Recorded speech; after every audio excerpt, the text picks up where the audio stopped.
Assalamu alaikum dear viewers. I came this house for repairing washing machine. Then she requested me to repair this fan. So let's see what is the problem. Actually, this fan problem is very slow. They said this fan is very slow. So can you fix it?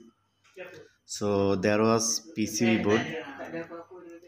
Then I have removed the PCB board. So this is the PCB board. I have removed the cover. So actually this problem is capacitor 2 microfarad. So actually I have to change the this capacitor, but right now I don't have 2 microfarad. Then I have changed the 2.5 microfarad.